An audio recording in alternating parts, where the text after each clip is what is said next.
Jane Eyre, Chapter 14. For several subsequent days I saw little of Mr. Rochester.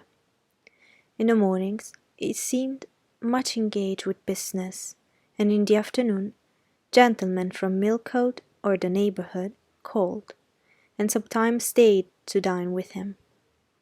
When his brain was well enough to admit of horse exercise, he rode out a good deal, probably to return those visits, as he generally did not come back till late at night.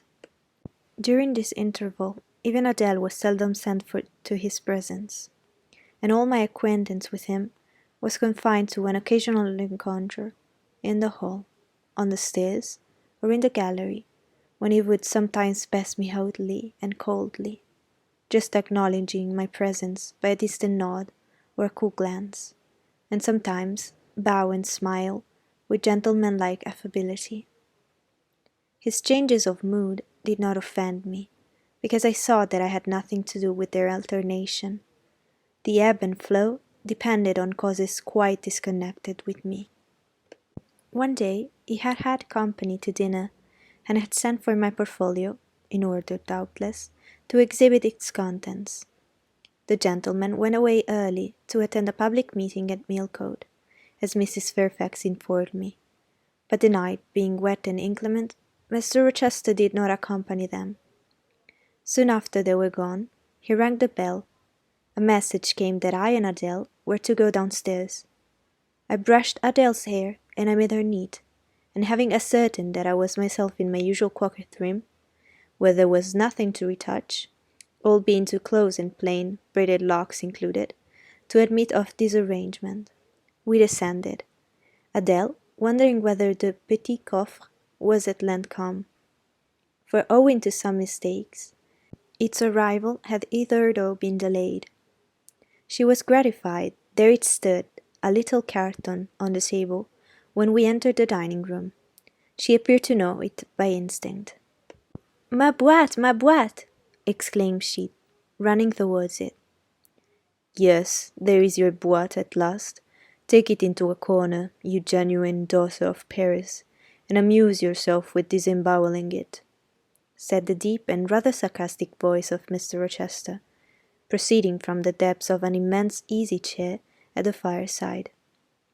"And mind," he continued, "don't bother me with any details of the anatomical process, or any notice of the condition of the entrails. Let your operation be conducted in silence. Tiens-toi tranquille, enfant, comprends-tu?" Adele seemed scarcely to need the warning. She had already retired to a sofa with her treasure, and was busy untying the cord which secured the lid. Having removed this impediment, and lifted certain silvery envelopes of tissue paper, she merrily exclaimed, "Oh ciel, que c'est beau!" and then remained absorbed in ecstatic contemplation. "Is Miss Eyre there?" now demanded the master, half rising from his seat to look around the door, near which I still stood. "Ah, well, come forward, be seated here." He drew a chair near his own. "I'm not fond of the prattle of children," he continued. "For, old bachelor as I am, I have no pleasant association connected with their lisp. It would be intolerable to me to pass a whole evening tête-à-tête with a brat. Don't draw the chair further off, Miss Eyre. Sit down exactly where I placed it, if you please, that is. Confound these civilities. I continually forget them, nor do I particularly affect simple-minded old ladies. By the by, I must have mine in mind. 'Twon't do to neglect her. She's a Fairfax, or a wetter one, and blood is said to be thicker than water."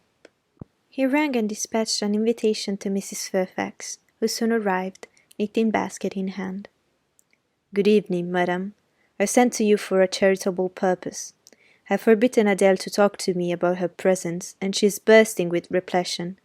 Have the goodness to serve her, as auditress and interlocutrice. It will be one of the most benevolent acts you have ever performed."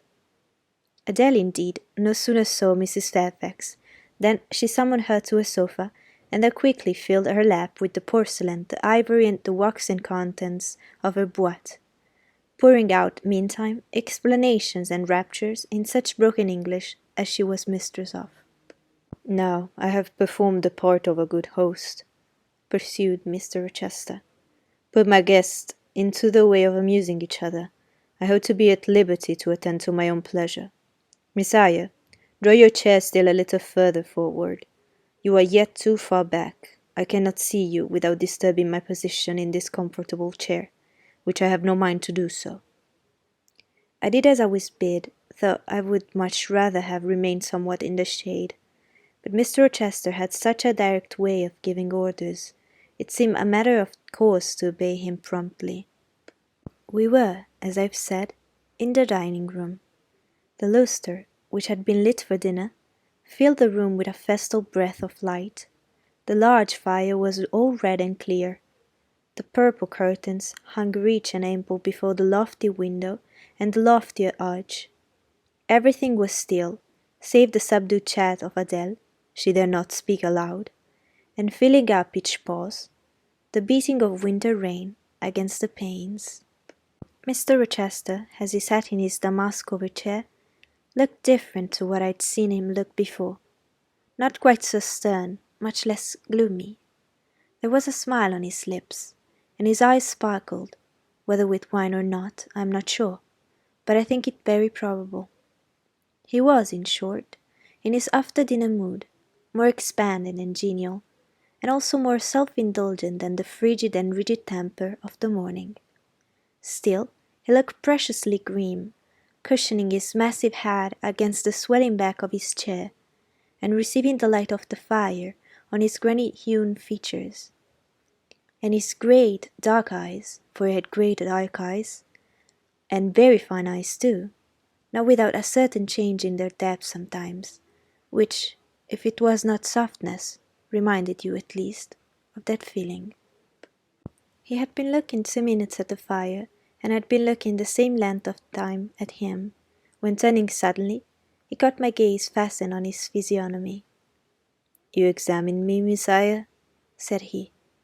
"Do you think me handsome?" I should, if I had deliberated, have replied to this question by something conventionally vague and polite, but the answer somehow slipped from my tongue before I was aware. "No, sir." "Oh, by my word, there is something singular about you," said he. "You have the air of a little Donette, quiet, grave and simple, as you sit with your hands before you, and your eyes generally bent on the carpet, except, by the by, when they are directed piercingly to my face, as just now, for instance. And when one asks you a question, or makes a remark to which you are obliged to reply, you rip out a round rejoinder, which, if not blunt, is at least brusque. What do you mean by it?" "Sir, I was too plain, I beg your pardon." I ought to have replied that it was not easy to give an impromptu answer to a question about appearance, that tastes differ, that beauty is of little consequence, or something of that sort. "You ought to have replied no such thing. Beauty of little consequence, indeed. And so, under pretence of softening the previous outrage of stroking and soothing me into the placidity, you stick a sly penknife under my ear. Go on. What fault do you find in me, pray? I suppose I have all my limbs and all my features like any other man." "Mr. Rochester, allow me to disown my first answer. I intended no pointed repartee. It was only a blunder." "Just so, I think so, and should be answerable for it. Criticize me. Does my forehead not please you?" He lifted up the sable waves of hair which lay horizontally over his brow, and showed a solid enough mass of intellectual organs, but an abrupt deficiency where the suave sign of benevolence should have risen. "Now, ma'am, am I a fool?" "Far from it, sir. You would perhaps think me rude if I inquired in return whether you are a philanthropist." There again, another stick of the penknife, when she pretended to pet my head, and that is because I said I did not like the society of children and old women. "No, young lady, I am not a general philanthropist, but I bear a conscience," and he pointed to the prominences which are said to indicate that faculty, and which, fortunately for him, were sufficiently conspicuous, giving, indeed, a marked breadth to the upper part of his head. And besides, I once had a kind of rude tenderness of heart.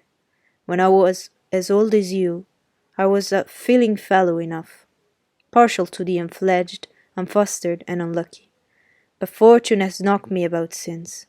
She has even kneaded me with her knuckles, and now I flatter myself I am hard and tough as an India rubber ball, previous, though, through a chink or two still, and with one sentient point in the middle of the lump. Yes, does that leave hope for me? Hope of what, sir? Of my final retransformation from India rubber back to flesh. Decidedly, he has had too much wine, I thought, and I did not know what answer to make to his queer question. How could I tell whether he was capable of being retransformed? You look very much puzzled, Miss Eyre, and though you are not pretty any more than I am handsome, yet a puzzled air becomes you. Besides, it is convenient, for it keeps those searching eyes of yours away from my physiognomy, and busies them with the worst flowers of the rug. So puzzle on. Young lady, I am disposed to be gregarious and communicative tonight. With this announcement, he rose from his chair and stood leaning his arm on the marble mantelpiece. In that attitude, his shape was seen plainly as well as his face. His unusual breadth of chest, disproportionate almost to his length of limb,